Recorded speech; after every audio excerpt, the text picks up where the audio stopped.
Oi, oi, it's your boy Jack Slack, and I'll admit I'm a little bit rattled today, having just seen a ghost. I was watching the GFL draft, or the beginning of it, and amid this video of all the fighters dressed up, sort of sci-fi Roman Empire gladiatorial BDSM kit, out of nowhere comes Henan Barrow. And I did a double take. I said, they told me you were dead, bruv. Someone said he was dead. But no, apparently Henan Barrow's very much alive and he's in the GFL. What's the GFL, you ask? No one really knows. The GFL is the organisation / Twitter account that was announcing it had all the old fighters in the world, one at a time this week. Then they did their draft show, and they had Mike Goldberg, Robin Black, Brendan Schaub, the Brain Trust, and they had teams take turns picking fighters for their draft, already violating the rule of don't do team MMA. It doesn't work. And announcing a scoring system too, that just, all the classic never going to be good at this fight promotion business hits one after another. But, Henan Barrow's not dead, but half these other guys could have been. The intro was actually AI, which was even funnier. AI-generated slop of the fighters. Some of them came out well. Woodley looked good. But others, they had Shogun Hua. He looked like Cain Velasquez. They had Alexander Gustafsson looking like no one. And they had a song playing over the background that went, protect your neck, 'cause I'm the best. This isn't chess. Something, something. But the upshot of it was, number 1 draft pick, Tyron Woodley. But before they even did that, they accidentally put up on screen the results of the draft. So it was all pre-planned. No one was actually doing a draft. Absolute horseshit. I want to know who's giving out all this money to make obviously horrible decisions in MMA. Because I could have a good go at running a promotion properly. But I could definitely run a promotion badly.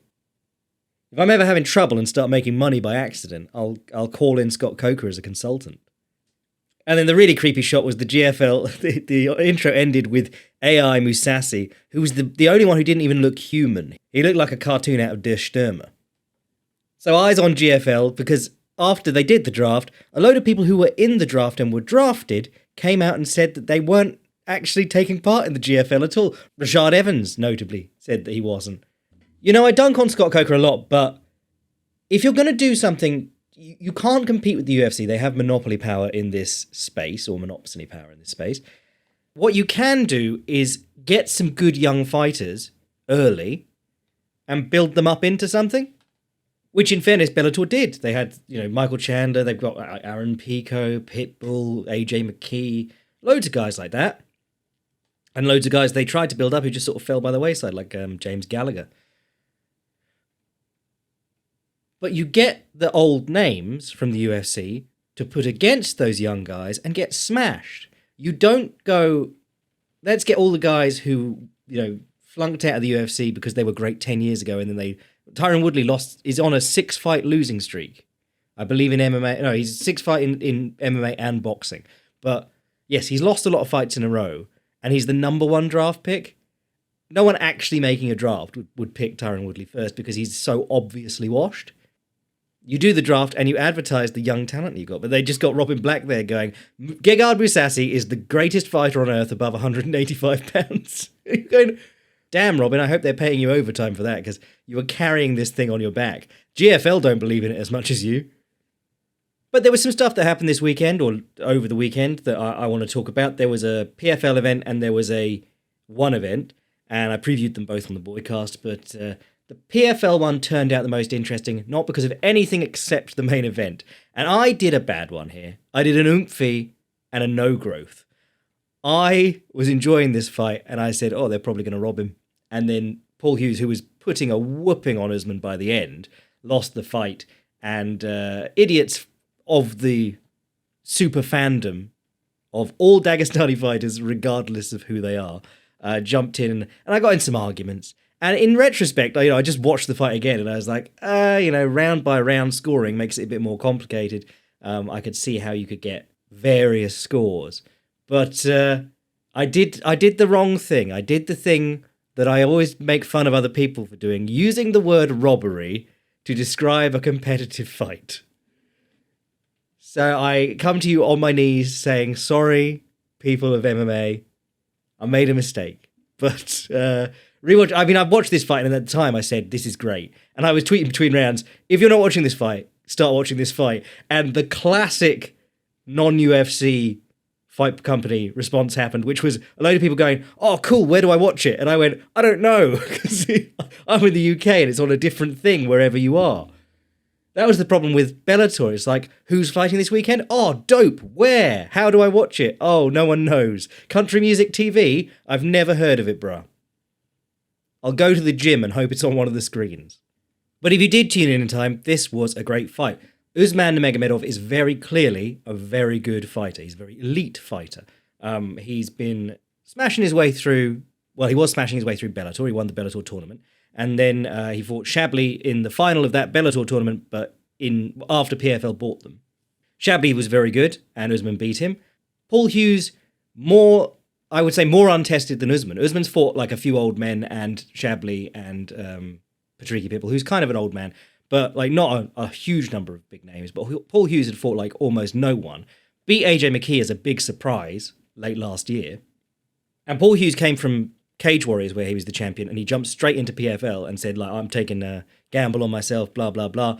And everyone went, wow, it's good that they got Paul Hughes, expecting him to be decent. But I don't think anyone expected him to perform this well against Usman Nurmagomedov. I was so impressed. And the way that the fight went was, the first few rounds, Usman was outlanding Hughes. The takedown didn't come until the takedown attempt didn't come until I think the second. And then Hughes fought it off very effectively.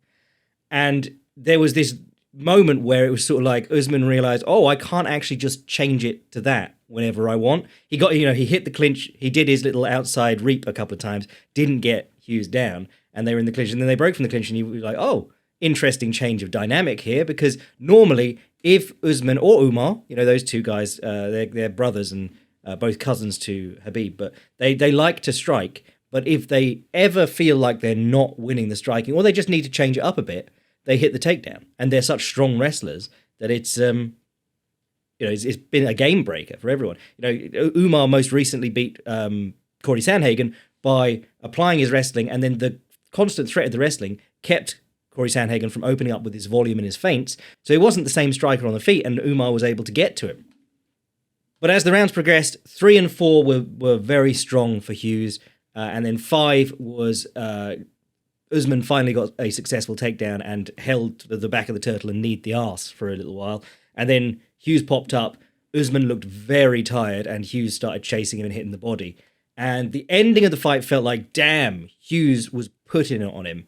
But I could see going back, 1 and 2, 1 probably goes to Usman quite easily. 2, probably Usman. 3, 4, I felt quite clearly Hughes. 5, I felt Hughes, but if you really want to score takedown and knees to the arse, you do have to hang your hat on knees to the arse. That's the only problem you have. I had guys in my mentions going, did you see how he obliterated his arse? And I'm going, this sport's kind of gay, isn't it? Got behind him and worked his arse so hard, he's going to be in diapers for the next couple of weeks. But I thought there was a lot of interesting takeaways from this. If you get hung up on the decision and stuff, you can miss the forest for the trees, or you can just miss like the champagne and chocolates for the dog shit someone left on the doorstep. It was definitely one of those ones where I came away thinking, if both men look at their successes in the first fight and apply them, put a little bit more, move the sliders on the old mixing board, get a little bit more of that in and a little bit less of the other stuff that didn't work, you might have a different fight second time around. So Usman is Mr. Flicky Kicks, and in fairness, like his kicks did help him a lot in this fight, but he didn't really hurt Hughes with any kicks at any point. When he threw his straights, because he was taller and longer than Hughes, and Hughes was often on one leg because he was always picking one leg up to fake or to try and check, or was often on one leg, not always on one leg. He was able to hit him with some nice right straights on one leg. And it was kind of like Umar, 3 fights ago, Umar's hands were not very good. And it took him like working hard at them, and also just like having the confidence to throw them and go, oh, that landed. Oh, I'll throw a few more. And now Umar's hands are pretty good.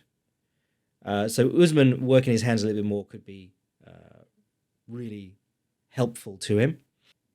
The end of fight stats said like 68 leg strikes landed out of 85 or something like that. I went through and I clipped every single kick just to see what they meant by landed. And this is the case. This has always been the case with Fight Metric and the UFC stats and all that.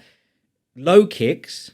Firstly, if your eyes aren't fast, you're not going to be able to know anyway. I just had some dude arguing with me about these kicks that all landed, and I just freeze framed the moments they land, and they're all on like the shin or Usman's connecting with his toes. Watch a kick and decide, if I landed that, would I feel like that was a kick landed, or would I feel like, oh, I've just scuffed my toe on someone's kneecap? But yeah, a lot checked kicks go down as landed kicks, which is probably the most egregious part of CompuStrike and all those sort of things. But the difference between a good kick and a bad kick is like a couple of inches. And if the guy's sliding back and your kick falls down below his knee, or even you kick him on the knee but on the end of your toes, there's multiple dimensions that the movement can happen that you end up not kicking well. Good kicks are landed with either the shin or the top of the ankle or the top of the instep, not like down the bottom by the toes. Is it the instep, the top of the foot? What's that called? The top of the foot. Normally into something soft. And basically a good low kick in MMA is one that buckles the stance in. So there wasn't an awful lot of that in this fight. Hughes' bodywork, and as someone who's been singing the praises of bodywork for upwards of a decade in MMA at this point, going, please hit the body more.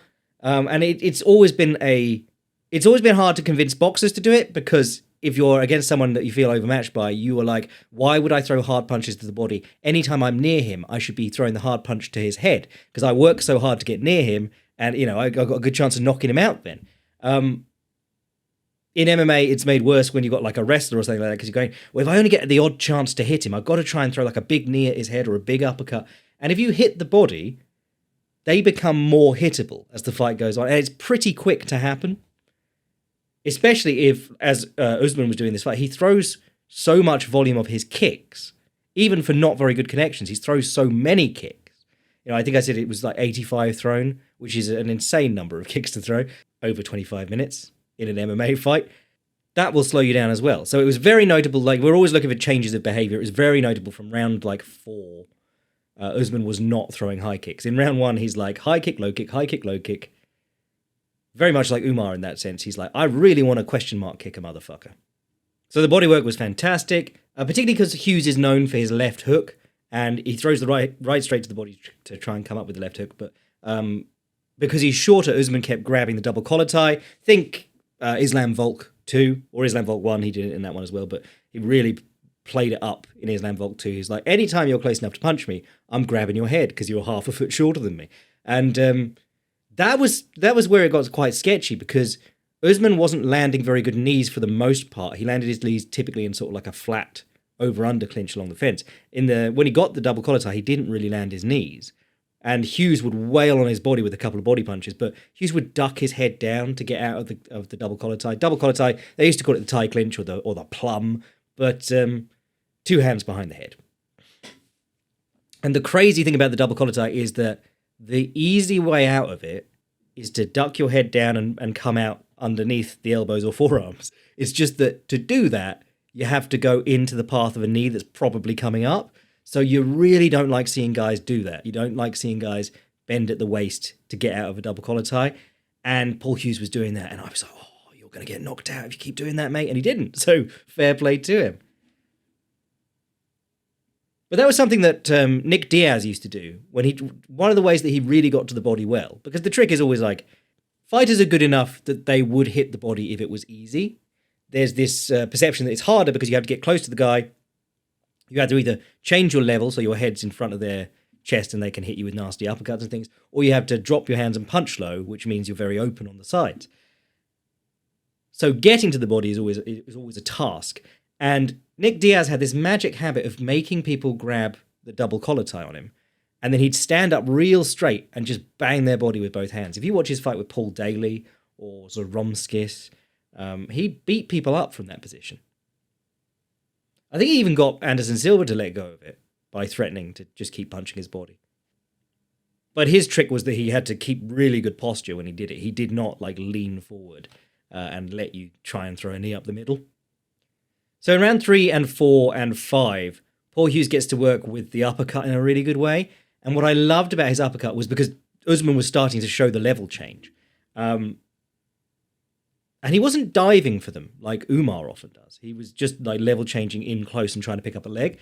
And what I loved about what Paul Hughes was doing with the uppercut was, if you throw a big uppercut and you throw it at where you think their head's going to be, great chance you miss, and your arm continues up and they get under your elbow and take you down. Seen it tons.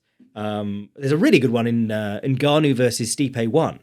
Ngannou loads up this uppercut from outside the cage, throws it, Stipe's head whizzes just past the uppercut, but because the uppercut missed and Francis threw it with the force that made over him into a Pez dispenser, his elbow comes up away from his hip. Stipe just runs through him. If you throw the uppercut low, you're probably not knocking the guy out unless he does commit to diving his head in. But if you hit him in the chest, that can really knock the wind out of them, and it gives you the underhook. And this is something that people have been doing for a little while. Takanori Gomi used to do it back in the day. He was one of the first guys to really hit the body in MMA. And Ricky Simone did it to Hanayaya a load. But if you think the guy's going to level change quite close in onto your legs, throwing the uppercut with the intention of hitting their chest is a really good punch. Because if they really do duck in and overcommit, you've got a great chance of hitting them in the head on the front of the face. But it's not. It's a much safer way to go for it. You hit the body, which is going to tire them out, and you have the underhook there. You've got them on top of your elbow. So Hughes was throwing these uppercuts constantly and never ending up in bad position as a result. In fact, the one time he did punch himself into bad position was near the end of the 5th round. He threw a big left hook, whizzed past Umar, and Umar ducked, and he flew past Umar onto his hands and knees, and Umar got around behind him. I will say, Paul Hughes' takedown defense, because we wouldn't even be talking about any of this if Paul Hughes hadn't absolutely shocked me with his takedown defense. Umar would get on his leg, and he'd just hop around a bit, turn away, limp leg out. Umar got him by the fence, got behind him, got the back body lock. The position that Habib, Islam, Umar all just recycle. They just keep dumping you onto your hands and making it hell for you to get back up. He was brilliant there. He just stood against the fence, peeled the hands apart, much like Corey Sandhagen was able to do against Umar over and over again. He'd turn if he didn't like the side that Usman was on, he'd turn around along the fence and put him on the other side. And he had great success after having broken the hands away a couple of times in the earlier rounds. He had great success putting his hands in as if he was going to do that, and then throwing his arm back between Usman's legs to hit the switch. And he hit 2 switches in the last round that were absolutely beautiful. The switch is such a great technique because of the name. You literally switch positions with the other guy. Other cool stuff in there. Hughes landing elbows off his back. Got taken down in the center of the cage in round 4. Landed some good elbows off his back. They'll probably still give that as a scoring thing. They'll probably still give that to the top guy. But I've seen guys do real damage off their backs with elbows like that. I always say Michael Bisping versus GSP is like a great example because he was on his back for a few seconds and he managed to get GSP to push in as he dropped him onto an elbow and sliced him wide open. Brian Ortega versus Thiago Tavares is a great example. Or you could do the overhead ones like Paul Felder versus Barboza the second time. It's like you're not going to triangle someone like this. So you might as well do something that they have to respect. You can't just sit there with your head down and take elbows. They're going to have to try and cover your hands, and then that gives you a chance to try and do something else. Really liked a kick he threw a couple of times. He'd pick up his right knee and then put it down in front of him, step forward and throw a left front kick. And he kept stabbing that in just above the belt line on Usman. And I think he sent him flying with it once. But there was a little bit of the spirit of Bellator flying around in this one because they did keep kicking each other in the dick. I was tweeting at the time. I was like, this is such a good fight. This is such a good fight. You should be watching this fight. And I was like, oh, but they might get each other DQ'd because they keep kicking each other in the dick. Yeah, it's a occupational hazard. When you want to kick the inside thigh and guys are moving in and out all the time, you're going to kick the dick sometimes. If you want to kick the body with a good teep or a front kick with the ball of the foot, you're going to kick the dick sometimes, or it's going to float down onto the cup. Skarbowski, who I always shout out, the French Muay Thai legend, he used to talk about kicking with the big toe into the bladder, which means you have to kick basically in the shorts. You have to kick the shorts, which is a lot of the time people just try and treat the waistband as like, if I kick above that, I'll be fine. I won't get DQ'd. But the waistband stayed fairly consistent in kickboxing and Muay Thai. In boxing, and particularly heavyweight boxing, the waistband is up by the nips now. Tyson Fury was wearing a fucking tent to his last fight. And so the ref has to like decide where you are allowed to punch on the other guy's shorts. At the start they go, okay on here and okay on here. And it's like different points on each guy's shorts. Anything else good in that one? Yeah, loved the bodywork. Loved that push kick to the body. He didn't throw that much. Oh, the knees, the jumping knees. Paul Hughes gave himself a harder time than he should have. By if he had any success, if he cracked Usman with anything, or he hit Usman in the body. There were a few where he hit Usman in the body, and Usman didn't like fold in half, but you could see he was like, oh, did not like that. I'm going to have a little circle now. I'm not going to throw flicky kicks for a couple of seconds. And Paul Hughes would jump in with a knee along the cage, and Usman would go, oh, thanks, and just grab the clinch. It's like, don't forget who you're fighting just because you had a moment of success. You got to, treat them like, even if they're hurt, there's a good chance they're going to grab hold of you. And then you're going to be on defense when you should be enjoying the spoils of landing a good punch a minute ago.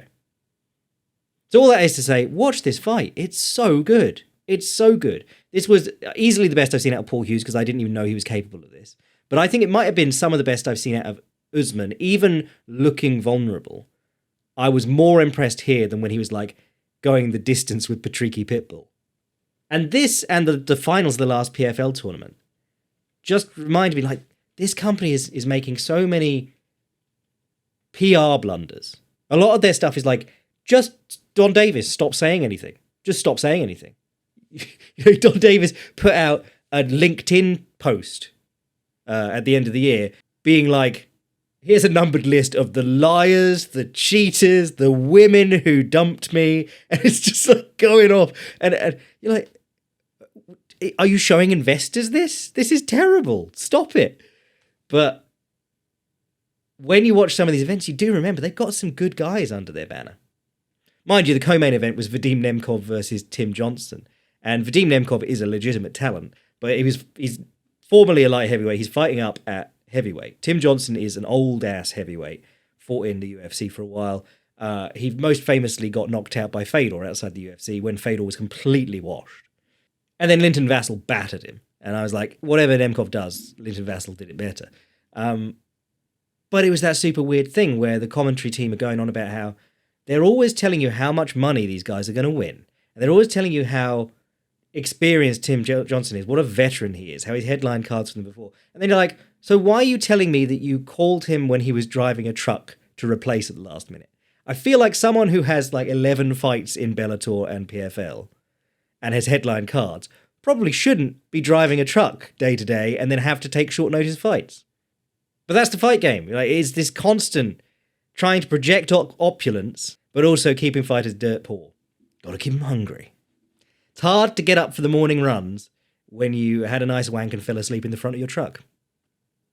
Except over here it's called a lorry, and over there it's called jerking off. Oh, and I forgot to mention Usman's cheating, because he was cheating his arse off. The two massive glove grabs coming out of the clinch, which is something that the current best fighter in the world, pound for pound number one, or my pound for pound number one, Islam Makhachev, does quite a lot. He does grab the inside of the glove and cheat. But it's in a cool way.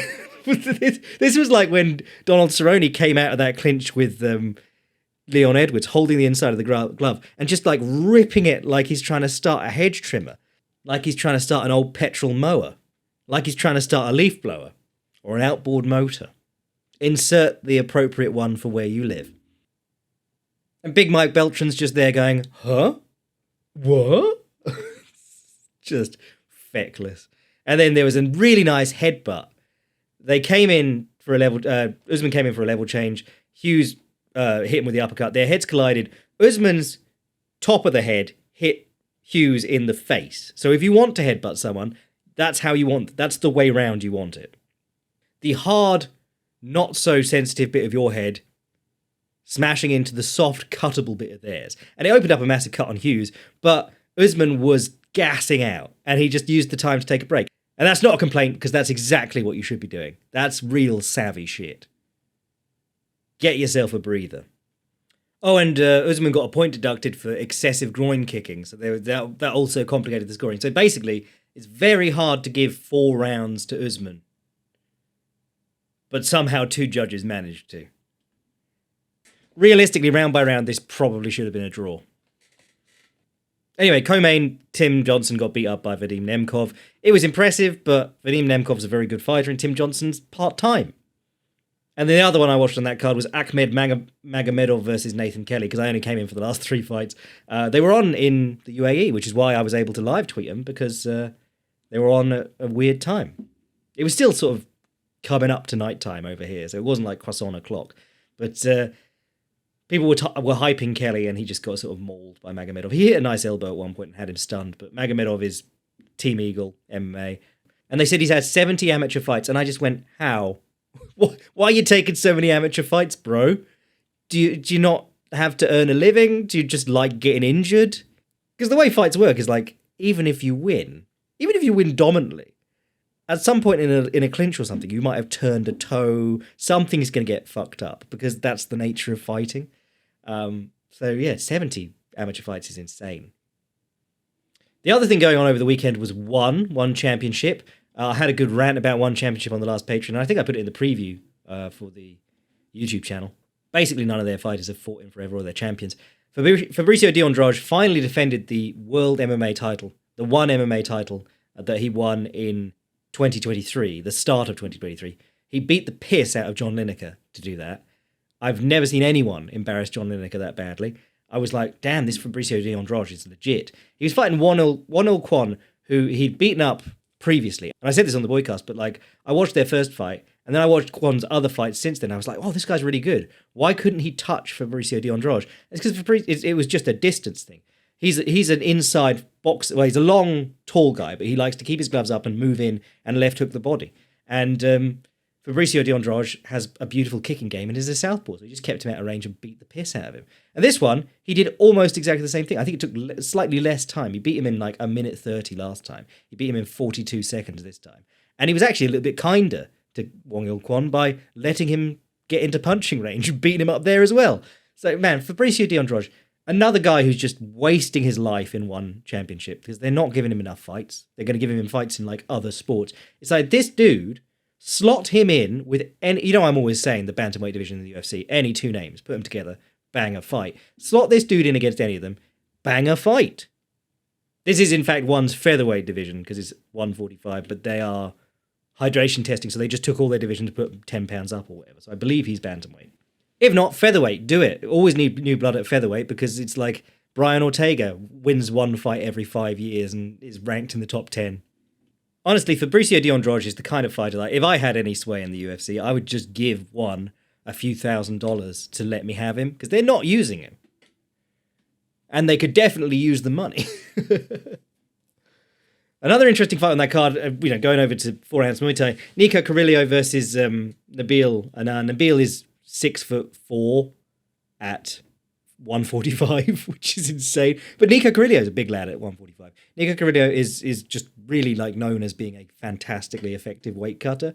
So if you watch him just batter Nongo, he just looks huge compared to those dudes. And when I was watching those fights, I was like, damn, I really want to like his style, but I love the aggression and I love the power, but his defense is lean back, and that's it. And there's a lot of leaning back in stadium Muay Thai. It's a traditional thing, and it's a bravado thing, and it can work quite well. Like in the main event, Tawanchai leans back from a Superbon high kick and almost immediately comes back in with a right hook and a left kick of his own, and catches him because he manages to get in so quickly afterwards. But if you do it in answer to everything, it's his very exploitable habit. So that could be against someone who, like, when they throw at you, they throw 1-1-2 and then a high kick or something like that. They chase you back into your lean and then they kick you where you're leaning to. They get too close to you in anticipation of you going backwards and kick into it.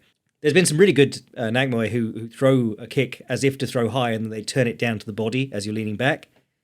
But the other way that'll blow up in your face is if you are always the biggest man in the division and you fight in a way that's just big man defense, you will eventually meet someone much bigger than you, because freaks like Nabil do exist, to be that skinny and that tall. And Nabil basically, like, he threw a 1-2 at him, and Nico tried to lean back, and he threw another 1-2, and he basically caught Nico leaning back. If you get hit on the chin while you're leaning back, you're going down. So he hits the deck, and then Nabil swarms on him and just batters him and high kicks him mid-exchange. And yeah, just knocked him out pretty easily after that. But I was watching Nico go forwards, and then any time Nabil threw at him, he leaned back. And the first time Nabil jabbed at him off the cage, Nico went into a full lean back and still got jabbed like 4 inches back through the head. I went, oh dear, you're going to need to start either like covering, checking his hands, ducking if you really need to, but you can't just go back on the train tracks. But that's stuff you can work on. That's, Nico Carrillo's 26, which is a baby in fight years. And I think Nabil's also like 24. God, he's only 20. Wow, okay. He's only 20 and he's already been beaten up by Superlek, so he's not going to be scared of anyone in the future. He's on a great run. He knocked out Kulabdan. He beat Felipe Lobo. He's actually looked really good since that Superlek loss. And the Superlek fight, I always say about like this fight, it was super interesting because that's like that's one of the best adaptive strikers in the world in Superlek, who's also just one of the best strikers in the world right now, given a really strange matchup physically. Superlek's missed a low kicks, and Nabil's hanging that lead leg out there, ready to pull it back and throw a high kick off it because he's just so tall and so long. So Superlek basically has to go, well, eschew the low kick, I'm going to crowd him up and batter him along the ropes, and you get a really aggressive, sort of brawly Superlek out of it. Anything else on that card? Tawanchai knocked out Superbomb, which was kind of sad because Superbomb looked a bit more fragile than usual.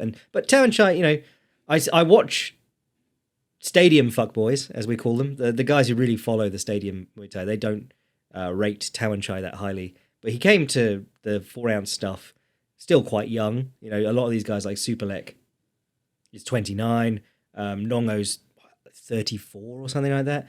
Tawanchai's only 25, so he's still developing as a fighter. He's not cashing out.